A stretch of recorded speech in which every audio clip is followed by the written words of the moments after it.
todos los días. La misma. Hola. Ven por aquí.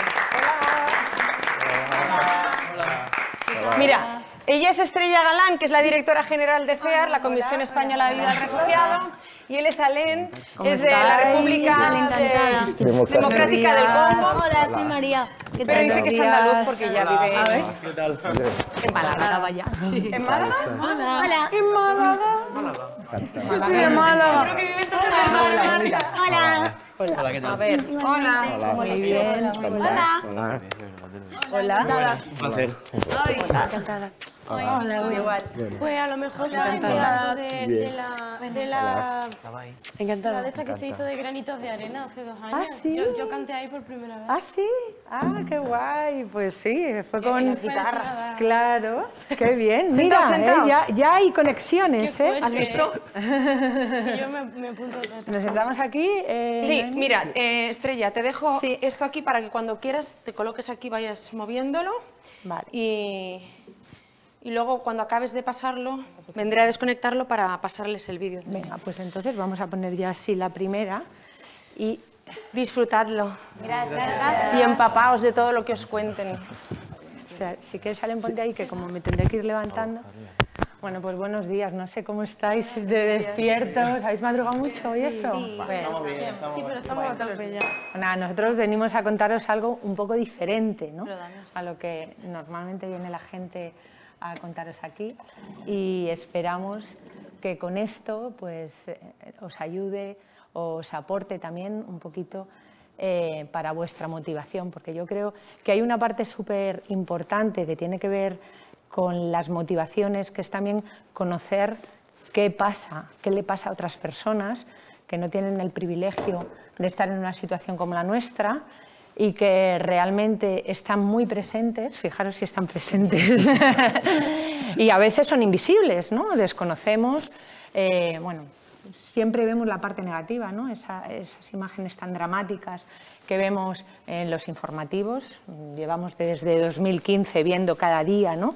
Imágenes de barcos llegando, de gente muriendo en el mar, y luego no sabemos qué pasa. A partir de ahí no sabemos qué pasa con ellos, ¿no? Desaparecen, son invisibles, no sabemos si han llegado o no han llegado, qué ha pasado, y hay una historia, y, o sea, digo que hay una continuidad, y esa es la parte, yo creo, que nosotros podemos aportaros para que podáis, a partir de ahora, tener mucho más presente que entre nosotros hay gente que ha tenido que huir y que su mayor éxito, vosotros aquí también estáis persiguiendo el éxito.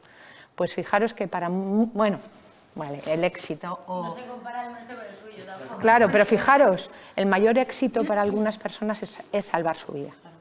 Entonces, ojalá nosotros con nuestro mensaje os podamos aportar esa también visibilidad de realidad, también para que esta parte que vais a vivir vosotros ahora, que va a ser, imagino, ¿no? Super power, pues también no os haga perder el norte y sepáis que hay mucha gente que sigue necesitando que pensemos en ellos y en ellas. Así que nada, bueno, ya os ha dicho Noemí que yo soy Estrella, trabajo en CEAR, es la Comisión Española de Ayuda al Refugiado, es una ONG que lleva trabajando en España 40 años, imaginaros, y además lleva trabajando en España 40 años, vais a entender por qué, porque la formaron gente que fueron refugiados españoles que tuvieron que huir, porque ya sabéis que aquí hubo una dictadura, por supuestísimo. Es que el pelo te roza el micro. Ah. Me estoy poniendo nerviosa. Póntelo en la camiseta, si no... Exacto. ¿El qué hago? En la camiseta. El micro, la camiseta. Sí, es que... Yo te abrazo lo que quieras. Ya sabes que yo te quiero mucho. Esa la contamos fuera de cámara.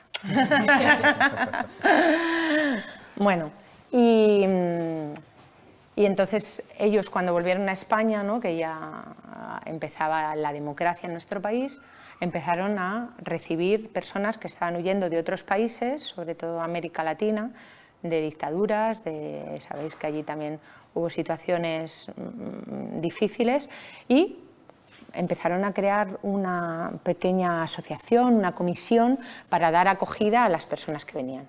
Y desde entonces, 40 años después, pues la organización, la ONG ha ido creciendo y ahora bueno, pues estamos aquí en un montón de sitios de España, en cada una de las ciudades donde vosotros vivís.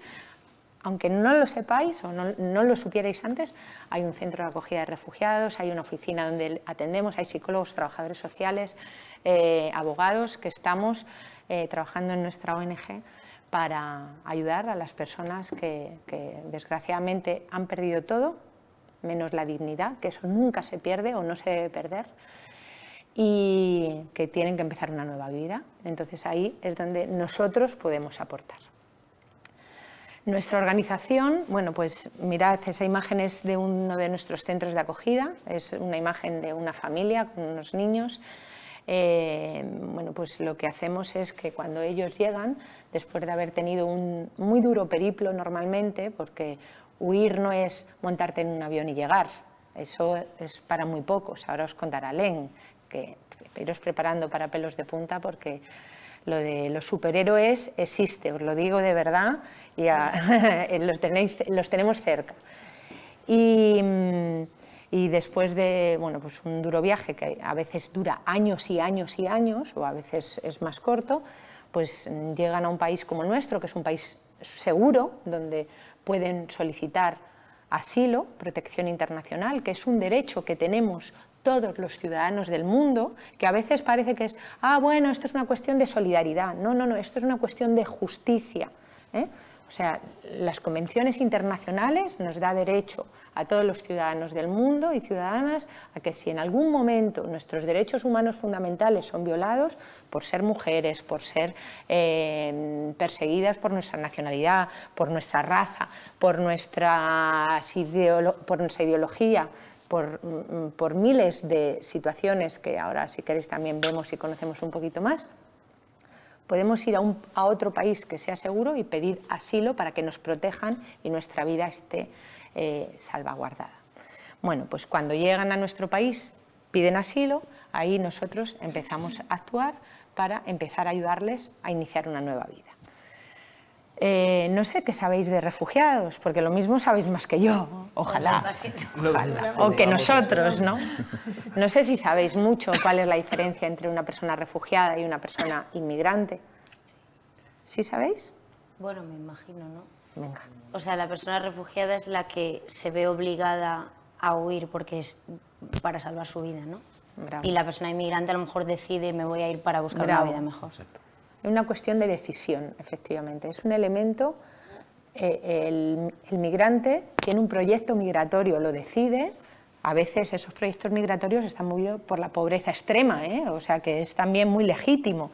Pero la persona refugiada se va porque solo le quedan dos cosas. Atrás la muerte y delante una oportunidad.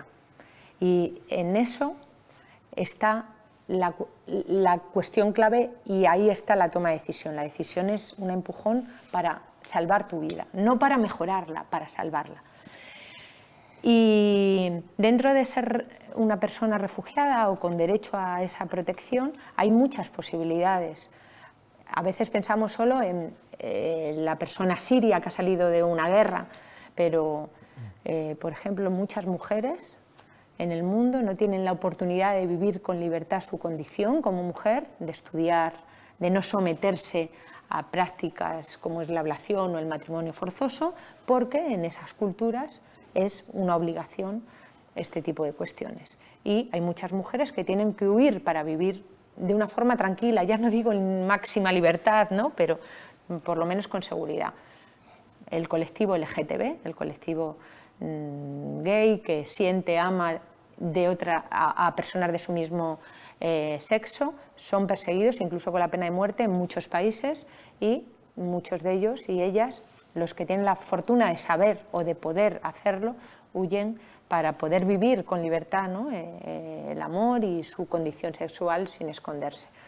Pero las razones pueden ser múltiples. A mí me gustaría aunque yo luego os cuente así un poquito más cómo está la situación en el mundo, que desgraciadamente está fatal. Bueno, vamos a poner un punto de esperanza en que la gente más joven, ¿no? Demos un empujón y deis un empujón para cambiar las cosas. Pero realmente estamos en un retroceso de los derechos. Europa va cada vez más a cerrarse y a levantar fronteras más altas y a dar menos oportunidades a la gente. Pero a mí me gustaría que, para entenderlo mejor, aquí el protagonista es Alain. Así que, si os parece, vamos a poner, bueno, no sé si podemos poner el vídeo, o cuentas tú y luego ponemos el vídeo y luego continuamos. Pues venga. Buenos días. Bueno, como me han presentado, yo soy Alain, estoy viviendo en Málaga, hace ya 13 años que he llegado en España. Voy a intentar contar mi historia, la historia que he vivido. En el mundo se calcula que hay más o menos 60 millones de refugiados. 65,8. Ya. Perdón, 68,5. He bailado 68,5. Entonces, mi historia sería una de las 68,5 millones de historias, ¿no? Pero, como ha dicho Estrella, es más o menos para tener una idea y estar más cerca de uno que ha vivido esta situación. Yo soy de la República Democrática del Congo. Actualmente mi país es más conocido por una riqueza natural que se llama el coltán.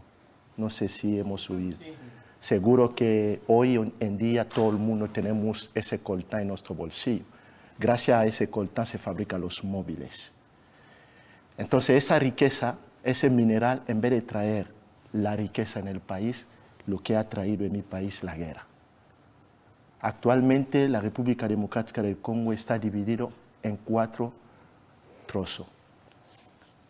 Dirigido primero para un trozo para el gobierno, otro para los grupos armados. Y ese grupos armados, cada uno lucha para llevarse el más grande terreno. Así explota la riqueza y lo vende. La riqueza sería para él y el grupo, la persona que le está rodeando. Pero como bien se dice en mi país, cuando los elefantes se pelean, el que paga los platos rotos es la hierba. Ellos son grandes, tienen apoyo de las empresas multinacionales y son bien, pero su lucha somos nosotros, el pueblo, que sufrimos esta guerra. ¿Cuáles son las consecuencias de esa guerra? La primera consecuencia, estamos hablando de la muerte. Donde cae bomba, donde suena bala, hay vida humana que se va. Se calcula que desde que ha empezado la guerra del coltán, estoy hablando únicamente de la guerra del coltán, porque luego hemos tenido también la guerra del oro, del petróleo, pero solo la guerra del coltán se calcula que ha llevado ya más de 8 millones de personas. Para hacernos una idea, la comunidad de Madrid tiene un poco más de 6 millones de personas. La comunidad de Cataluña tiene un poco más de 7 millones. Imaginamos, o Andalucía, mi tierra, tenemos más de 8 millones de habitantes, ¿no? Imaginamos que se matara a todos los andaluces para que haya móvil en Bélgica, en Francia, en los países del norte. Parece utópico, pero está pasando actualmente. Y Congo está viviendo esta situación. Aparte de la muerte, hay otra consecuencia, las mujeres que son moneda de cambio.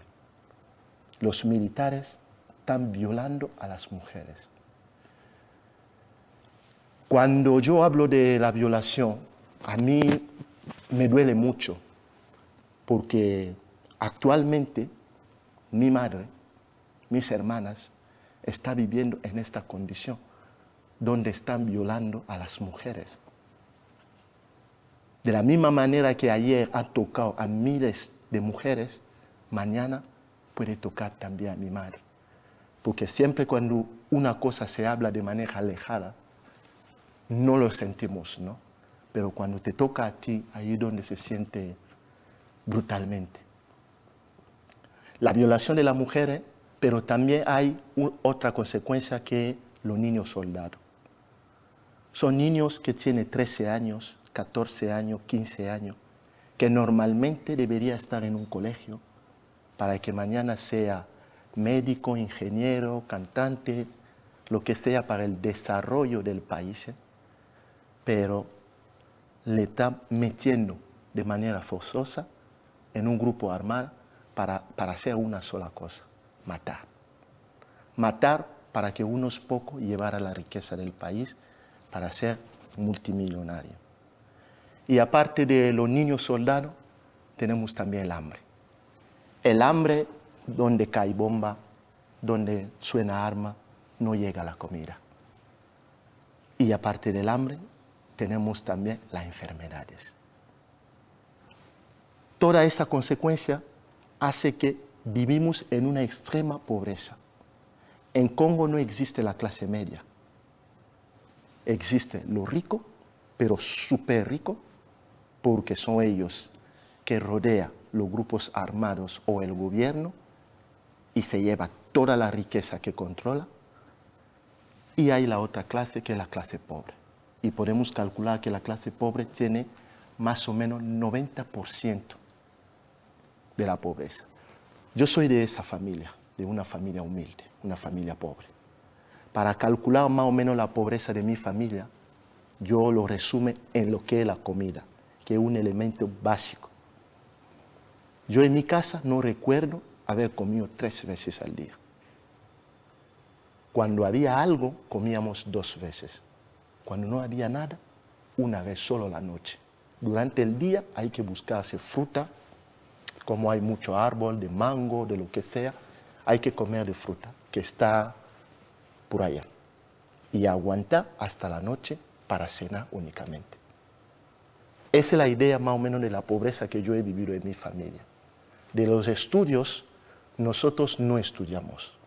Solamente los padres lo que hace es inscribirte en el colegio primario y un poco secundario. Cuando ya ha aprendido a escribir, a leer, a buscarse la vida. Yo me acuerdo la primera vez que yo he tenido que ir al cole. Estoy muy contento cuando veo a los niños cómo va al cole aquí, ¿no? Y hay momentos que yo me paro y comparo cuando yo iba al cole. La primera vez que yo iba al cole, mi madre me puso, nosotros no tenemos mochila como aquí los niños, en una bolsa de plástico, te pone los libros dentro y lo enrolla arriba. Lo tiene que me enseñaba mi madre cómo tenía que llevar, boca abajo. ¿Sabéis por qué? Porque si llueve, yo me tengo que mojar, pero los libros no. Porque no había dinero para comprar otros libros.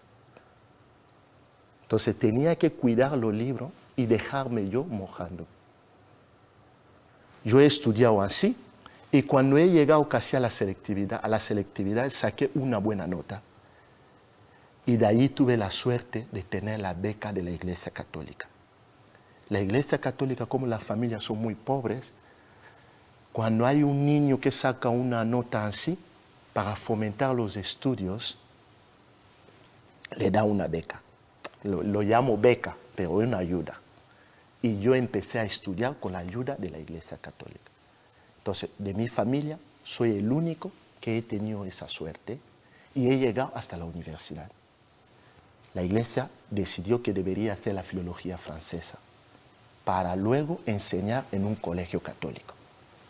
Entonces he llegado a la universidad, he hecho la filología francesa. Cuando he terminado, me fui a enseñar en un colegio católico. Enseñé durante 2 años. Pero tenemos que saber una cosa. Lo mismo que fomenta los estudios no interesa a lo político.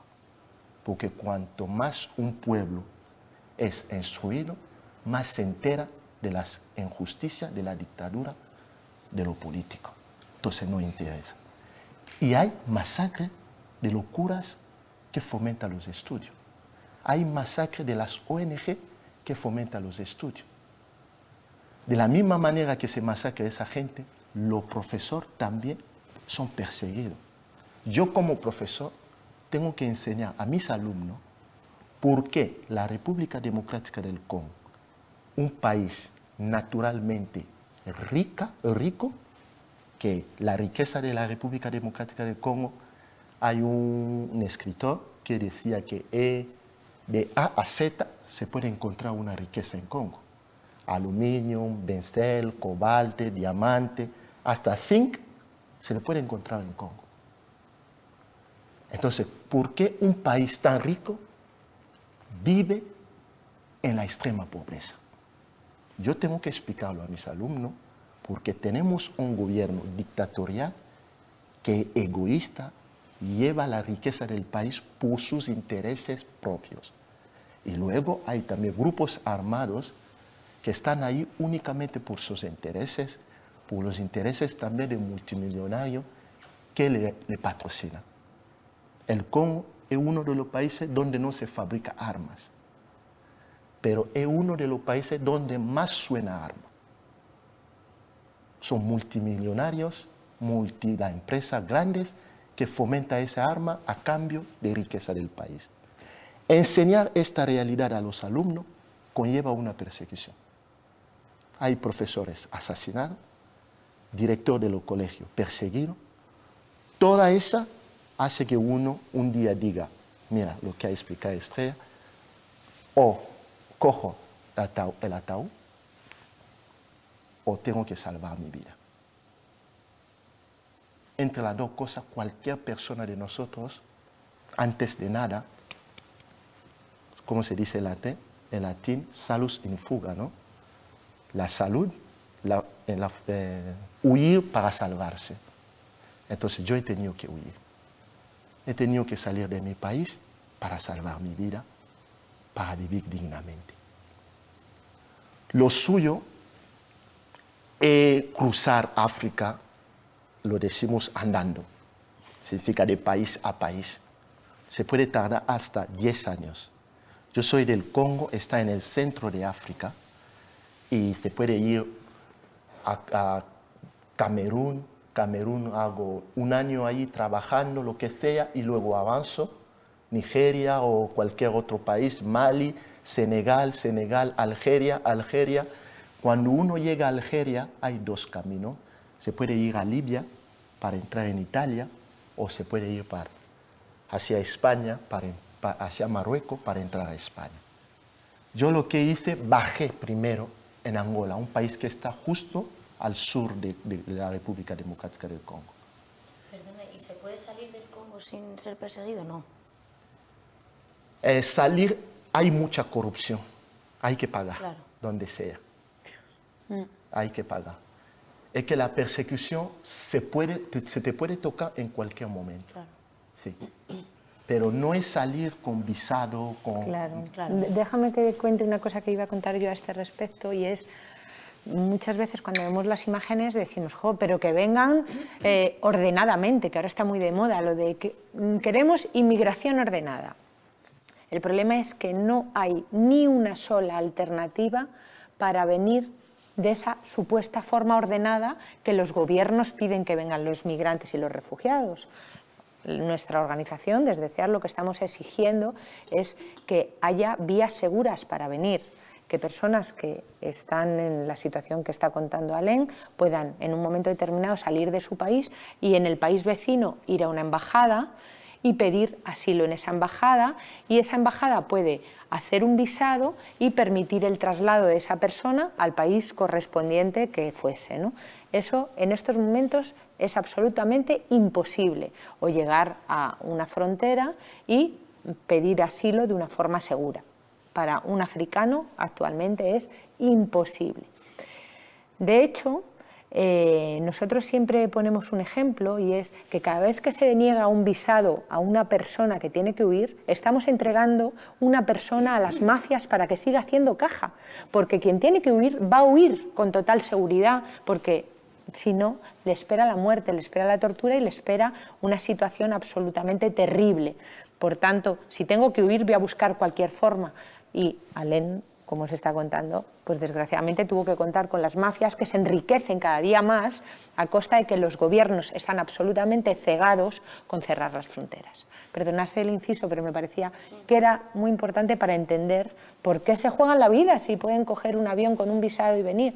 Eso podemos nosotros, que somos privilegiados, blanquitos, y pertenecemos al mundo de los privilegios, desgraciadamente. Perdóname, Alain. Gracias. Entonces he tenido que salir así, huyendo, he ido primero en Angola. En Angola, que está justo al sur de Congo. Allí se habla portugués, porque es una excolonización portuguesa, ¿no? Se habla portugués, entonces yo siendo profesor de francés, he ido pegando papeles en un barrio súper rico. Y África casi toda entera es igual. Los países, de la misma manera que se pasa en Congo, se pasa también en Angola. Hay un barrio donde se vive muy bien y el resto está en la basura, ¿no? Yo he ido en este barrio pegando papeles como que doy clase de francés. Allí empezaron a llamarme muchas familias, daba clase particular a sus hijos. Entonces de eso gané mucho dinero. Gané muchísimo dinero y en vez de coger el camino, como todo el mundo, yo he cogido el avión. He cogido el avión de Angola a Senegal y de Senegal a Marruecos. Pero si lo podía repetir hoy, yo vendría andando, paso a paso, porque allí gasté todos mis ahorros y cuando llegué a Marruecos no tenía nada. Me quedé con nada, absolutamente nada. Encima pagué los billetes de ida y vuelta, porque no puede pagar solamente de ida. Y ahí empezó mi segundo calvario. Empecé a buscar a los negros en la calle para ver dónde puedo vivir. Encontré a uno que me llevó en un estudio de un congoleño. Al llegar ahí, el congoleño me dijo que él también se iba porque era caro pagar una casa. Se iba, yo le pregunté, ¿dónde vas? Me dice, me voy a vivir en una montaña. Que había montaña en Marruecos donde se podía vivir. Yo digo, yo voy contigo. Entonces deberíamos pagar a una persona, le llamaríamos mafia. Nosotros le llamamos guía. Una persona que nos va a guiar hasta llegar a la montaña, porque estábamos en Rabat. Yo bajé en Casablanca, me fui a Rabat, y de Rabat fuimos a la montaña en la ciudad de Finidec. Hay dos montañas en Marruecos. La montaña de Gurugú, no sé si hemos escuchado hablar de eso, está para entrar a Melilla, y luego la montaña de Finidec, Casiago, para entrar a Ceuta. Nosotros fuimos en la montaña de Finidec, de Casiago. Allí he vivido durante 8 meses. Vivir en la montaña es exactamente vivir como los animales. Tenemos tiendas que fabricamos con lona de plástico y se pone piedra, todo eso, y se hace como una cama levantando el nivel porque si llueve pasa el agua abajo, ¿no? Y yo tenía solucionado la casa. Cuando he llegado a la montaña, he dicho, bueno, aquí tengo que vivir como los demás. Tenía solucionado la casa. Lo que no tenía todavía solucionado es qué es lo que tengo que comer. Pregunté, ¿y cómo se come aquí? Me dijeron que hay que comer de la mendicidad.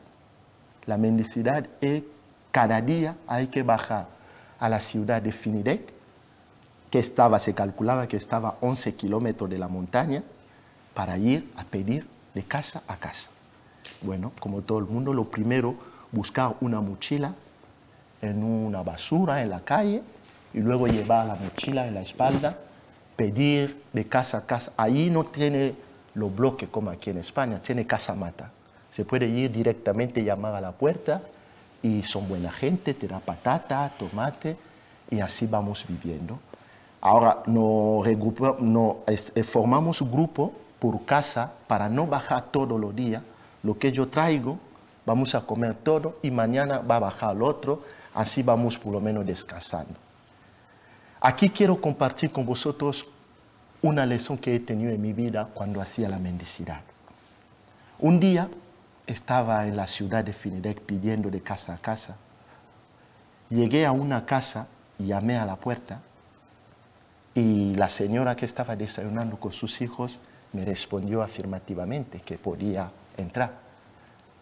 Y al retirar la cortina se veía que era una familia muy humilde, muy pobre. Al retirar la cortina le dijo fisabilillah. Fisabilillah son palabras que hemos aprendido en árabe como para decir que yo soy pobre, pido para comer. Al decírselo a la señora tenía un trocito de pan. Allí en Marruecos los panes son redondos. Tenía un trocito que casi tenía en la boca. se levantó, se acercó hacia mí, repartió el trocito de pan que tenía y me dejó la parte que no tenía en la boca. Hasta al salir de esta casa, lloré. Lloré por dos cosas. Primero lloré de pena, porque decía, ¿dónde va mi vida?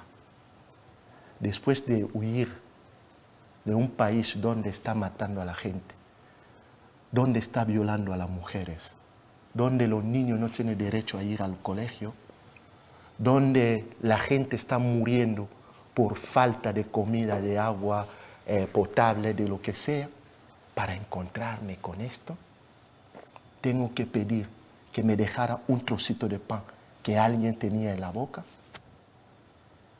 Pero también lloré de alegría, porque esa señora sí me había dicho, hijo, soy pobre, no tengo para darte. Se le iba a creer, porque se veía. La poca riqueza que tenía era ese trocito de pan, pero quiso compartir conmigo su riqueza, que era el trocito de pan. Ese para mí se quedó para siempre como una lección en mi vida. Que esta vida, si la podemos compartir, la haremos más grande. Muchas veces nos preguntamos, ¿qué es lo que yo tengo que dar? Pero no vemos lo que podemos hacer, el granito de arena que podemos aportar para que la vida vaya más feliz.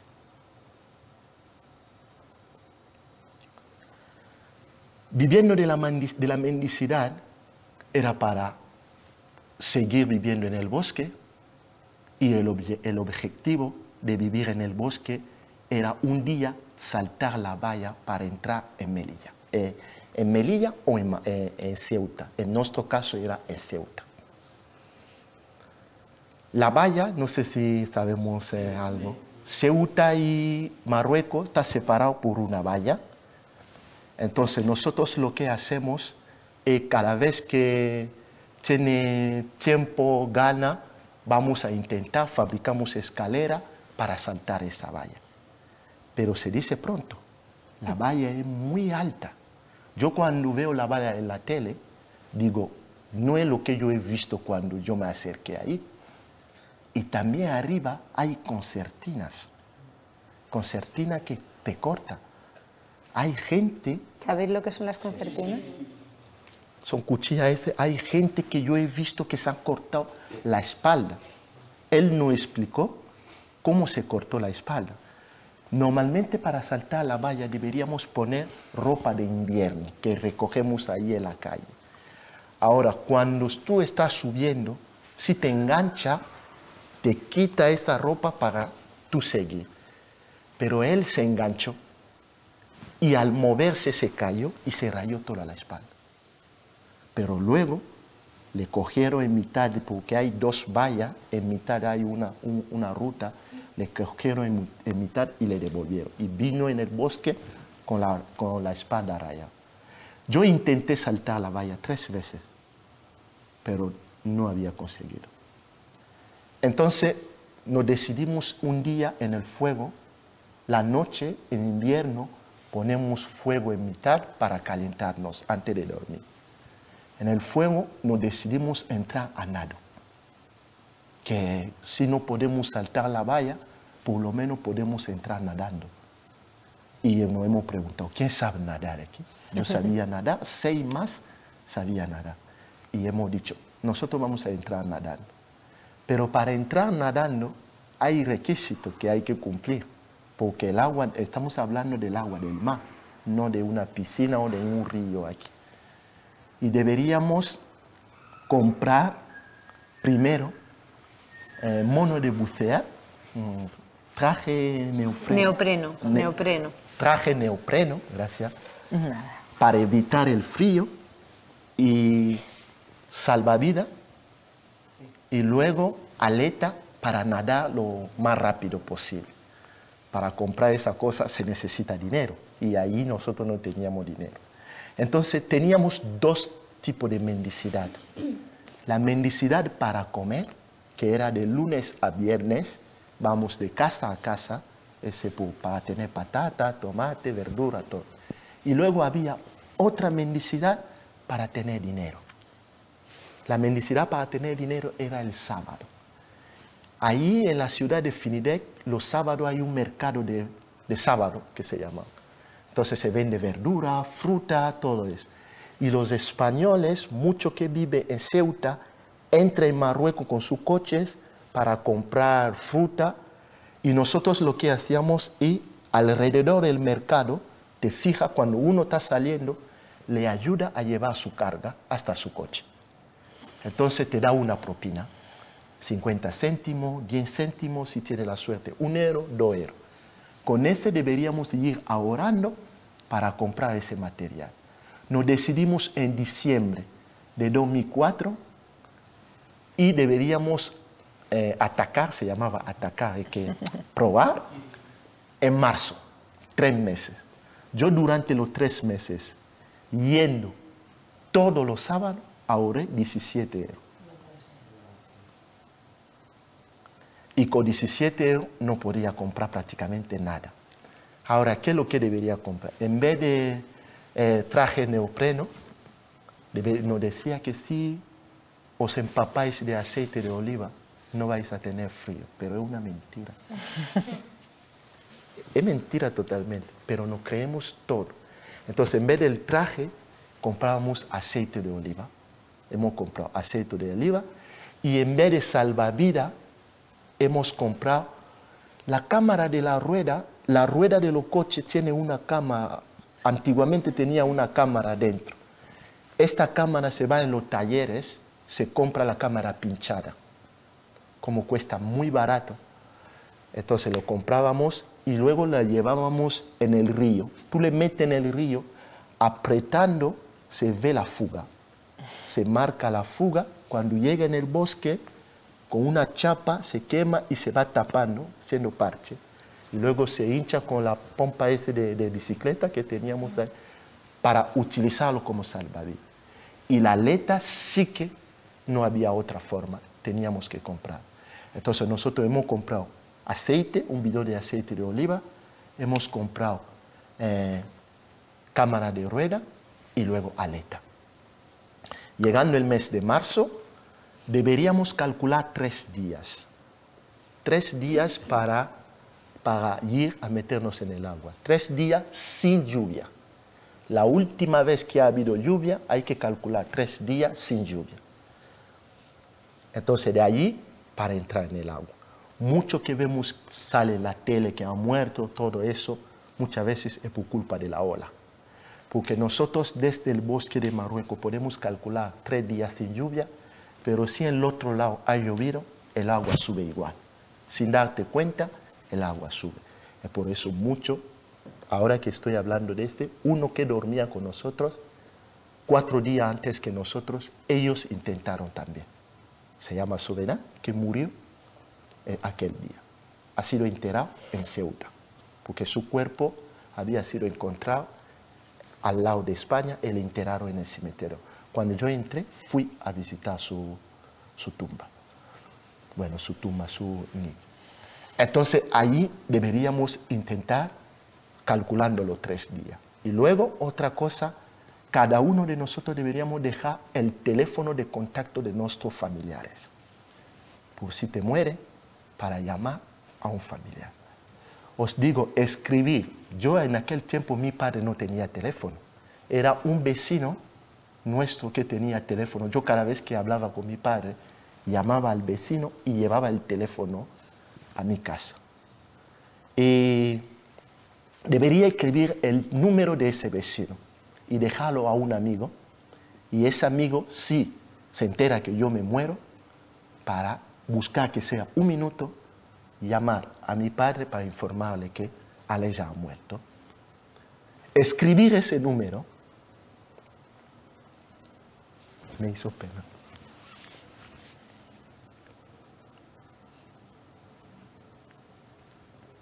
Me tembló la mano.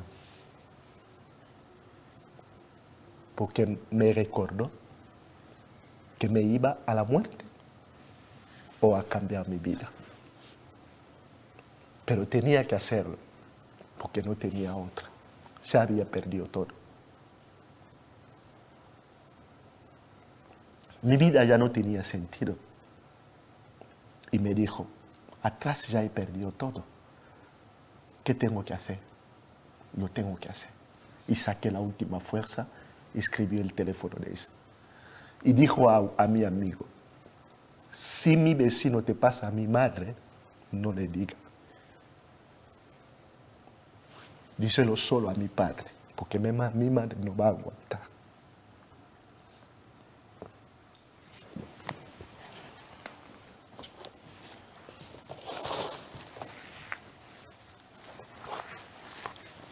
Bueno, yo creo que hay que aquí hacer un reparto de cleaners colectivos, ¿no?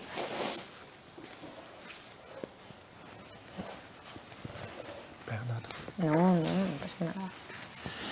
Entonces le dijo a mi amigo, si me pasa algo, al llamar a mi vecino, díselo únicamente a mi padre, porque mi madre no creo que va a aguantar esa noticia.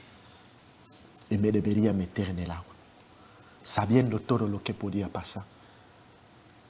Pero sabía que ya había perdido todo. No tenía nada que perder.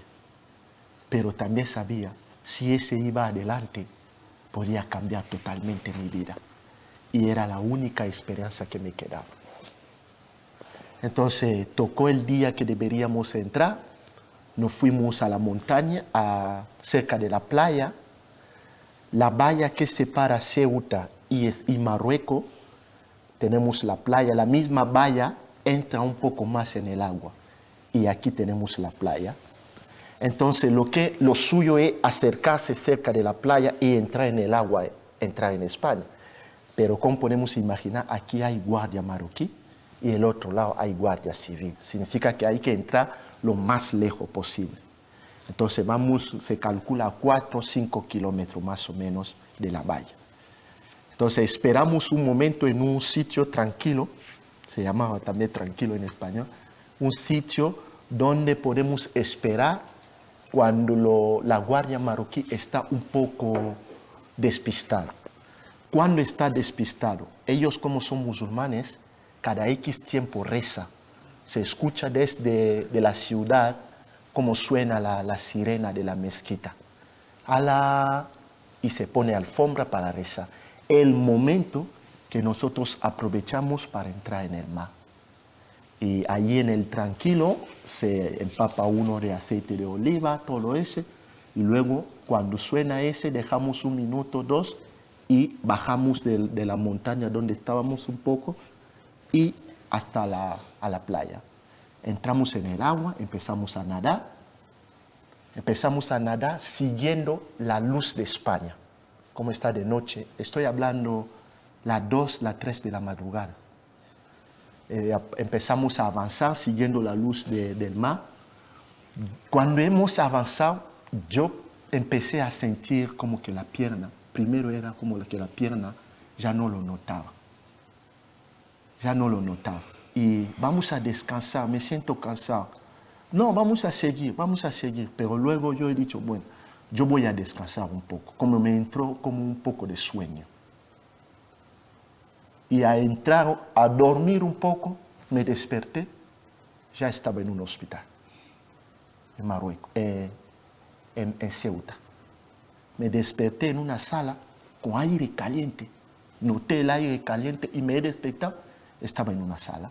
Lógicamente ese sueño tenía que ver con su estado de frío dentro del agua y estaba entrando probablemente en una situación que le llevó a perder la conciencia. No es que se durmiese en el agua cómodamente, pero... Era la Guardia Civil que nos había localizado y vinieron a buscar, a salvarnos en el barco. Yo lo que pasa es que ese tiempo lo había perdido, entonces me he despertado, ya estaba en el hospital. Y de ahí al día siguiente vinieron a recogernos, solicité el asilo, que he huido de mi país porque, por la situación política, la guerra, todo eso. Entonces me mandaron a SETI, es un centro de estancia temporal por los inmigrantes, donde he vivido 2 meses. Y de ahí me mandaron a CEA, en la ONG CEA, la Comisión Española de Ayuda al Refugiado, en Málaga, en la delegación de Málaga. En la delegación de Málaga hay técnicos que están ahí trabajando para la integración de la persona refugiada. Y ahí me enseñaron a entregarme, he hecho formación, todo eso. Salí de allí, empecé a trabajar y actualmente estoy trabajando ahí como técnico de integración social, ayudando a los más refugiados que están llegando también a integrarse en esta sociedad. Y tengo unas niñas mulatas. Para comérselas. Sí, estoy casado con una española. Tengo 3 niñas. Son café con leche. y total, muy bien. Estamos intentando llevar eso adelante. Sobre todo el trabajo que estoy haciendo hoy. Es un trabajo que me recuerda mucho y me anima aún más a trabajar para ayudar a los demás que han llegado, que han sufrido, seguramente más que yo, a integrarse en esta sociedad. Me quería resumir en 2 puntos para terminar. El primer punto es sobre todo por vuestra situación, ahora que estáis aquí, luchando por vosotros, para sacar lo mejor de vosotros. Sería un consejo. Imaginamos si uno en situación del Congo ha podido luchar. Imaginamos si uno ha tenido que empaparse de aceite de oliva para meterse en el agua fría para llegar hasta aquí. ¿Cuántas veces vosotros en esta situación tenéis que sacar lo mejor de vosotros, no? Yo os sigo. Digo, qué talento tiene. Encima, los momentos difíciles que yo veo cuando España tiene que elegir quién salir de aquí, ¿no? Yo digo, pero sí, todos son buenos. Y un día, siguiéndoos, he visto uno que decía, yo no sé la palabra técnica, aguda, yo ese sonido no puedo. Agudo, ¿no? Yo ese sonido no puedo. Yo digo, no, que puede. No podemos imaginar si uno en una situación tan difícil ha podido sacar el esfuerzo. ¿Cuántas veces vosotros en esta situación tenéis que sacar lo mejor de vosotros para cantar lo máximo posible? Ese era el primer punto. El segundo punto era el trocito del pan, la lección del trocito del pan. Quería que tengamos a partir de ahora otra visión de los refugiados, de las personas que han tenido que huir para llegar hasta aquí. Seguramente en cualquier momento de nuestra vida ya no hemos dicho, pero esa gente, ¿qué vienen a hacer? Seguramente nos ha pasado en la cabeza diciendo, bueno, que soluciona su problema. Yo doy charla en los colegios, hay niños, los niños no tienen filtro, que me dicen, pero mi padre dice que viene a quitarnos el trabajo. Mi padre me dice que viene a delinquir. ¿Quiénes? Puede haber delincuentes, pero es excepción, como en toda la vida. La gente que huye es para salvar únicamente su vida. Entonces, que esa lección del trocito de pan nos ayuda a ver el mundo de refugiados de otra manera, ¿no? Porque nos diríamos, ¿qué tengo que aportar yo? Pero tenemos mucho que aportar. Esa señora sí había dicho que no tenía nada, yo me lo iba a creer. Y lo que quiso es compartir conmigo su alegría. Como bien se dice, una alegría compartida aumenta y una pena compartida disminuye. ¿Quién es capaz de dejar morir a uno ahogándose porque le pasa en la cabeza, si le salvo, no hay sitio para tanto? Si le salvo, me quitará el puesto del trabajo. ¿Quién puede pensar así? ¿Sabéis lo que me marcó a mí cuando llegué en España? Un día en Ceuta íbamos a la biblioteca y me fijé en un parque, la gente con los perros. Estaba con sus perros, jugando.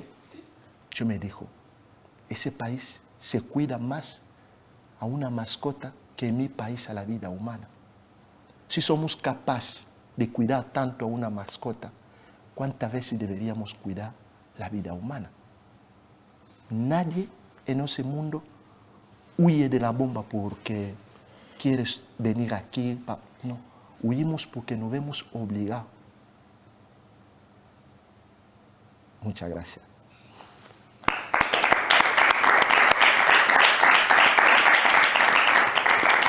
Después de esto, como veis... No sé si vale la pena poner el vídeo o... Yo creo que ha sido mucho más ilustrado lo que ha contado, porque lo ha contado con tanto detalle y con tanta emoción.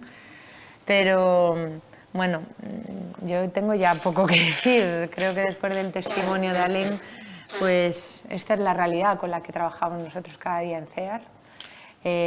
Mujeres, hombres valiosísimos, increíbles. Por eso os decía que los superhéroes existen. Yo creo que lo hemos vivido en este emocionante ratito. Y lo que sería súper importante es que de aquí, vosotros, que en algún momento vais a ser altavoces, ¿no?, de muchos mensajes, pues sigáis siendo altavoz de aquellos que en muchas ocasiones les quitan la voz, ¿no?, que son las personas refugiadas. Entonces, bueno, pues porque mucha gente dice, ¿yo qué puedo hacer? Bueno, pues yo creo que todos podemos hacer. Hay una frase de Galeano que a mí me encanta, que dice, somos lo que hacemos para cambiar lo que somos. Yo me quedo con eso.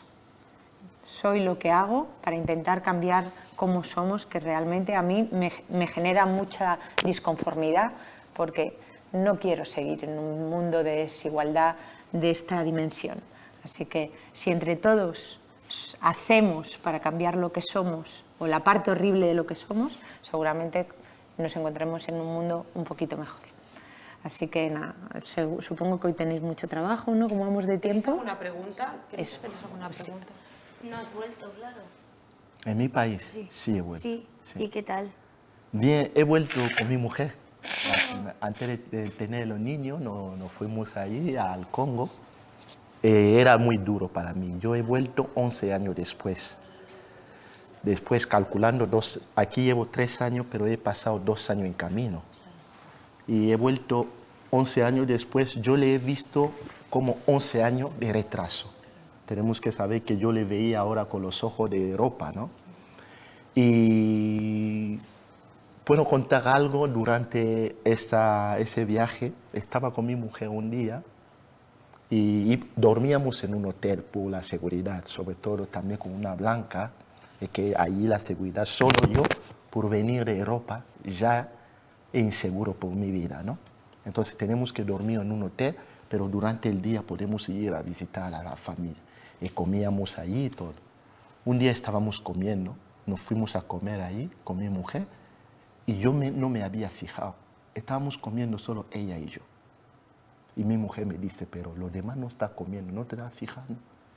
Y llamo a mi madre para decirle que el dinero que habíamos dado era para toda la familia, ¿no?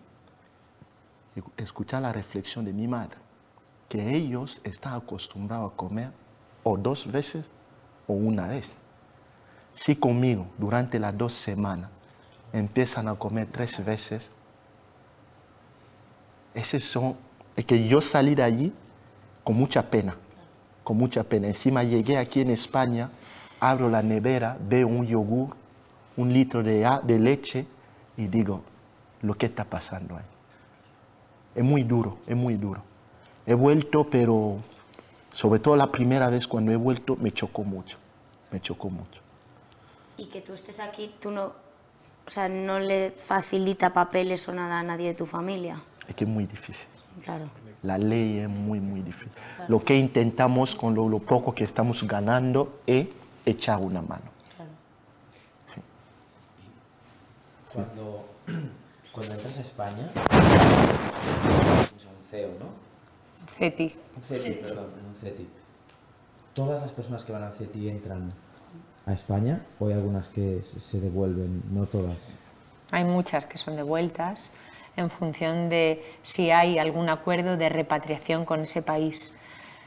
Lo difícil de todo esto es que la mentalidad de Europa en estos momentos está preparada para dudar del que llega. O sea, la primera prueba es demostrar que estás huyendo.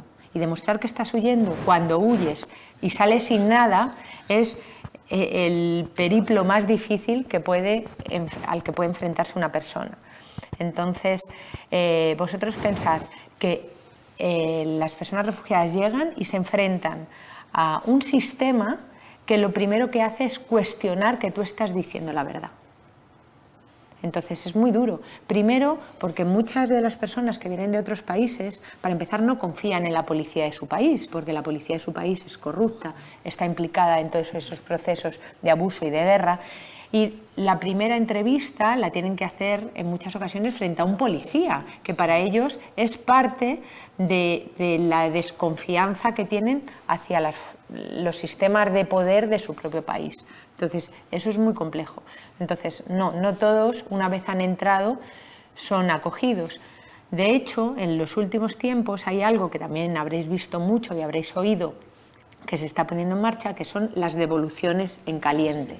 Las devoluciones en caliente son devoluciones ilegales que están acometiendo los gobiernos, y en particular España está demandada en el Tribunal de Derechos Humanos de Estrasburgo, un Tribunal de Derechos Humanos internacional, porque aplica esas prácticas de manera ilegal. Entonces, cuando una persona entra a España, tiene que tener una serie de coberturas, de atención, de derecho a la asistencia jurídica y a que un traductor le explique cuál es su situación, y en estos momentos, desde hace ya bastante tiempo, la policía coge a las personas que han saltado la valla o han entrado nadando y los devuelven a la policía marroquí. Marruecos no es un país seguro. Ale nos ha contado la parte amable de la ciudadanía marroquí, que son seres humanos como nosotros y nosotras, pero el sistema marroquí es un sistema absolutamente terrible, donde los derechos humanos no valen nada absolutamente, donde la población subsahariana vive escondida en el monte porque realmente no pueden vivir de una forma tranquila como podríamos vivir nosotros, y donde se les somete a persecución, acoso y tortura constante. Entonces, también hay que tener en cuenta que los países de Europa lo que están haciendo es externalizar las fronteras, que eso significa dar económicamente a los países vecinos de fuera de la Unión Europea importantes cifras económicas para que ellos se encarguen de los inmigrantes y los refugiados, y nosotros así ni los vemos ni los tenemos. Ha pasado con Turquía. Acordaros la crisis de los refugiados, o la mal llamada crisis de los refugiados de 2015, que llegaban tantas barcas a la isla de Lesbos y a Grecia.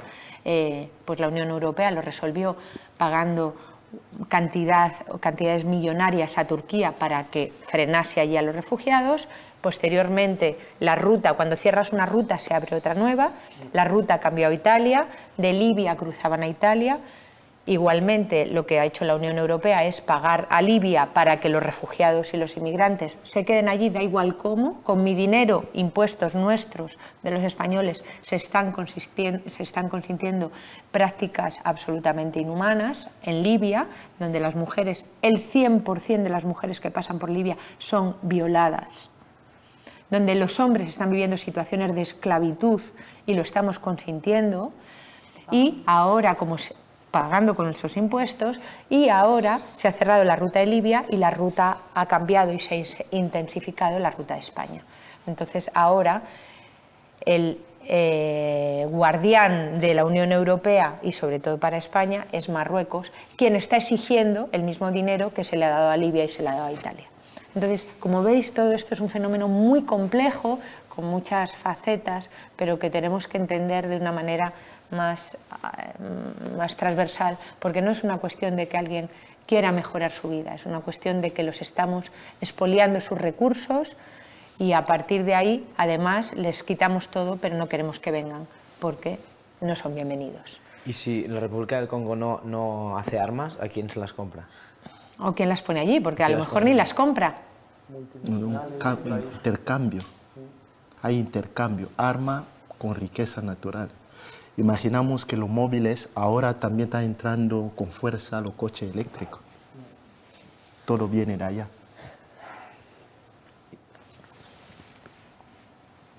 Pregunta tú y luego yo. Sí. ¿Qué podemos hacer? Nosotros cuando salgamos, o sea, vosotras ya haréis vuestro trabajo, pero hay de alguna manera que podamos contribuir. Pues yo creo que sobre todo trasladar ese mensaje, ¿no? De que las personas refugiadas primero necesitan ser acogidas. Se está criminalizando, ¿no?, la solidaridad y el mensaje de que vienen solo a ejercer el terrorismo, a cometer delitos, a quitarnos el trabajo. Sí, bueno, yo por ejemplo en mis redes sociales, como, bueno, pues lógicamente trabajo en esto, pues en cierta medida soy una persona que se reconoce por mi trabajo. El llévatelos a tu casa es un constante, pero... Vale. Yo me los llevo, pero solo tengo un piso, no caben. No, pero sí, esa es una respuesta absolutamente absurda y que no tiene ningún recorrido y no hay que dar respuesta a eso. Alzar la voz por ellos. A mí me parece... Vale más el concienciar, ¿tú crees? Eso es. Esa es. Vale. Y luego, o sea, yo tengo dos preguntas. ¿Qué pasa? O sea, cuando llegáis aquí, ¿llega algún momento en que dejáis de ser refugiados con esa etiqueta? ¿Qué pasa en el momento en que ya entráis a España y dicen, venga, ya está? ¿Sabes? Me refiero cuando salen de ese CETI. El proceso es muy largo. Primero, son solicitantes de asilo. Vale. Se les da una tarjeta. Fijaros que... Es que es como... ¿Una tarjeta de qué? Se les da una tarjeta de identidad como solicitantes de asilo que además es de color rojo, como un penalti. O sea, directamente ya los estamos estigmatizando porque no les dan como una carta como si fuera un DNI. Ellos cuando les para la policía por la calle y son solicitantes de asilo, sacan una tarjeta roja, que lo primero es ya el impacto de ¿por qué este señor tiene una tarjeta roja? O sea, ya directamente yo creo que es un símbolo, y los símbolos son súper importantes, que los estigmatiza. En el periodo que son solicitantes de asilo, el Gobierno, a través del Ministerio del Interior, está estudiando su caso. Es decir, si esa persona tiene derecho a que el Estado español, en este caso, o el país que sea, le dé protección internacional, que es lo que es el asilo, ¿no? El asilo es una fórmula de protección internacional. La media, en estos momentos, de una solicitud de asilo está en 1 año y medio. Durante ese tiempo, la persona no sabe qué va a ser de su futuro, no sabe si le van a dar protección, si no, si se va a quedar en España, si le van a expulsar. La incertidumbre es un elemento más para el sufrimiento de esas personas. ¿Y no puedes trabajar legalmente en ese periodo, me imagino? Sí. A partir de los 6 meses, vale, una vez has solicitado asilo, la persona tiene autorización para trabajar y puede trabajar. No sé si quieres tú aportar algo más ahí. No, eso sí, lo mismo, que normalmente cuando llegamos tenemos la tarjeta roja, pero es una tarjeta sin permiso de trabajo. Y también está obligado solo, mientras que eres solicitante de asilo, tienes que vivir en España, no puedes salir. Y luego a los 6 meses, cuando se renueva la tarjeta, ahí sí que te da el permiso de trabajo. ¿Y durante esos 6 meses cómo vives? ¿Qué haces? Ahí está CEAR. Ahí está la ONG CEAR. Y otras ONGs que en centros de acogida para refugiados estamos dando, bueno, pues un poco ese espacio, ¿no? Ese hogar, esa familia y Pero es que durante esos 6 meses tenéis que hacer cargo vosotros, organizaciones no gubernamentales. Exacto. Pero, ojo, es verdad que como es una obligación del Estado, recibimos subvenciones del Estado. O sea que ahí sí. Bueno, hay parte que no nos cubren y que tenemos que buscar con la colaboración de los ciudadanos que se hacen socio de organizaciones como CEAR, por si a alguno le apetece. Noemí, no me regañes. No. Yo ya de perdidos al río. Y hay ciudadanos que son socios de ONG como CEAR y con su contribución nos ayudan también a mejorar las vidas de estas personas. Entonces nosotros también siempre estamos haciendo cosas, buscando conciertos, ¿no? Como ella colaboró en un concierto para nosotros. Fijaros cómo es el mundo así de pequeño. Yo tampoco lo sabía, ¿eh? O sea que... Es que es muy fuerte, tío. Es que fue la primera vez que canté en público. Pues me mira. dijeron, es para ayudar. Y dije, pues vale. O sea, no me digan ni de qué, yo voy a ayudar y ya está. Y canté allí y era con todo esto, macho. Es mucha casualidad todo. Bueno, Qué fuerte. pues fantástico. Así que también esa posibilidad, ¿no?, de colaborar en algunos actos que hacen las organizaciones como la nuestra, ¿no? Así que ya sabéis. Pero claro, 68 millones por muchos conciertos que hagamos. ¿no? Por supuesto que no. Por supuesto que Todo no. hacer pequeñas cositas. Claro. El hecho de que ellos hoy estén aquí, nos ve muchísima gente joven, gente que no tiene, pues tiene esa idea, ¿no?, de vienen a quitarnos el pan, vienen a quitarnos el trabajo, ¿no? Pues todo hace, todo Claro, suma. ya. Pero además Pequeñas yo creo que hay un mensaje que es súper importante que tengamos en cuenta y es que no está tan lejos esa realidad. ¿Qué va? Alain era profesor de francés, fue a la universidad. Es que es como... Yo, por ejemplo, como defensora de derechos humanos, en otro país mi vida estaría en alto riesgo. Periodistas que por contar la verdad en su país son torturados, juzgados, asesinados. Y no os voy a decir, por ser músicos, cuando estuvimos valorando bueno, pues qué persona podría venir, inicialmente pensamos en un músico. Habéis tenido la fortuna de que venga Alain, que es, vamos, su música mejora todo. Pero pensamos en músicos porque tenemos refugiados músicos, que por ser músicos en países donde no se permite la música o donde el mensaje que se da a través de sus canciones cuestiona el sistema o el gobierno de turno, tienen que huir. Entonces, que sepáis que no está tan lejos, que es algo, una realidad, bueno, que han vivido nuestros abuelos, el mío, no sé si alguno de vosotros, bueno, no te he dicho nada, Famous, pero tú procedes de Nigeria, de un país con una realidad probablemente tan similar a la de Congo como la de Alain, pero que la realidad es muy cercana. O sea, que el refugio no es una película que vemos solo en el telediario para unos sirios que huyen, que desgraciadamente la vida cambia, se torna así, en un clac, y no entendemos por qué y ocurre. Así que defendamos los derechos de ellos, que son los nuestros, porque realmente esa es la única herramienta que tenemos para vivir como ciudadanos dignos, ¿no? Tener derechos. Pues eso. Nos vamos a hacer una foto de grupo con ellos. Sí, porfa. Y vamos a seguir de nuestra burbuja. Bueno, esperamos que después de esto, porfa, transformarlo en positivo, ¿eh? Sí. Ya. Porfa, o sea, la historia de Alain es brutal, pero hay una cuestión que tiene que ver con eso, con transformar esto en que se puede. O sea, yo creo que Alain, vamos, parece que le tienen que llevar a charlas de motivación, ¿no? Sí, no, perdona. Se puede lo que... O sea, la valla, el mar... ¿Cómo no vais a poder con los graves, los agudos y con lo que haga falta? Os ponéis aquí con ellos y yo os hago la foto con los dos móviles. Con el de Noelia hago una con tu móvil y luego digital y a las... Bueno, os contamos que os hemos traído unas camisetas. No sé si os las van a dejar... Mira, me regaña. No sé si os las van a dejar poner o no, pero están ahí, ¿eh? Gracias. Qué chulo. Ay, perdón. Hola. Qué guapos estáis. Estáis y sois. Bueno, quiero que sepáis que esta idea tan brillante es de aquí, de la jefa, Ya nos imaginábamos. Sí. que cuando me llamó para decirme, no sé si vas a querer, dije, pero ¿cómo que no? Claro que sí. Así que nada, oye, seguir. Así que nada, con mucha fuerza, vuestra música también nos alimenta y alimenta a un montón de gente que lo pasa mal. Así que nada, Y cuando salgáis, ya sabéis, estaremos encantados de que os acerquéis a CEAR. Si queréis, le pedís el teléfono a Noé, organizamos una visita. O sea, no tiene que ser con cámaras ni nada, sino más desde lo humano, como os dé la gana.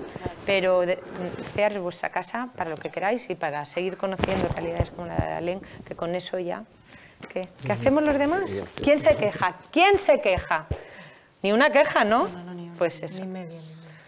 Chicos, venga, que lo estáis haciendo maravillosamente. Algún día, ¿no? Chao. ¿Tú estás en Málaga, no? Bonito. Sí, yo soy de Málaga. Nada, guapa. Yo en la de la universidad. Y a seguir. Yo estoy en el palo. Ah, bueno, pues tampoco está tan lejos. Gracias por venir. Gracias. Heimus. Gracias por todo lo que estás haciendo.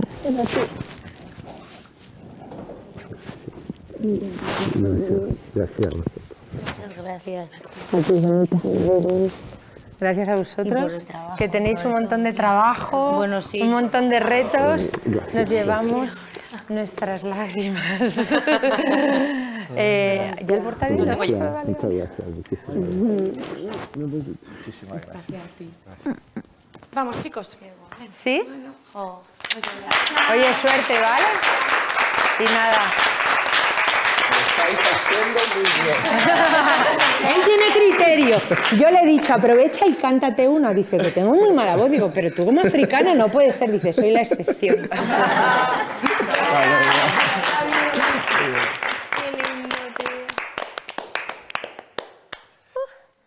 Qué bueno. Madre mía. Con su camisa de flamencos. ¡Un beso a las niñas! Sí. Ay, sí. Vamos, que Qué fuerte. iría a Málaga a Yo conocerla. empecé a cantar. Ay, pues vente a mi casa y nos vamos un día. Sí.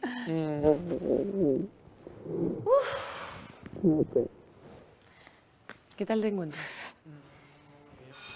No, tío, ahora no se puede hacer un poquito, unos minutos de reflexión. Hola. Pobre Rubén. Pobre Rubén, siempre se lleva la Rubén, 2 peor. minutitos. Es que aparte, bueno, me encantan las cosas que me ponen en perspectiva, o sea, Ya ves, chaval. es lo más necesario del mundo. Claro, en tu casa ves documentales, lees el periódico, haces cosas, pero aquí Sí, es que todo necesitamos te algo de recuerda. esto todo el rato, porque dices, tío. Oye, vamos a la sala. Ya llegó Rubén. La cara de María me encanta. Qué hombre más lindo, tío. Qué luz que, ¿no? Qué hombre. Ya, Ya. lo sabemos. Pero nos quedan 5 minutos. Nos Sí, quedan sí 5 quedan, minutos. Sí, sí. Ya.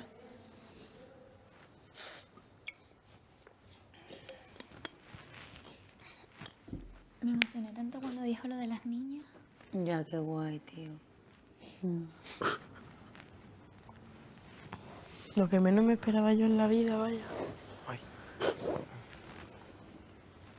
Y no nos ha explicado la cara amarga de cuando llegas. No, yo también. De cuando llegas y te tratan Pero como es si fueras más, un es más elegante que todo eso.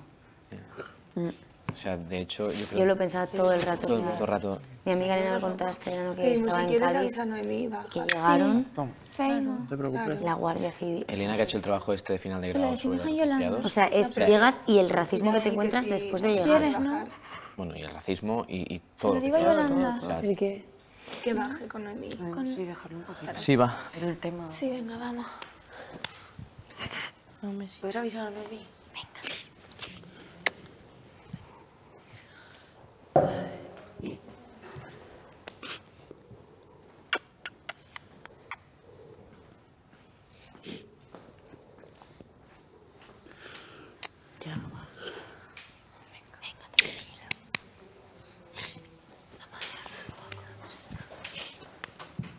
Uf.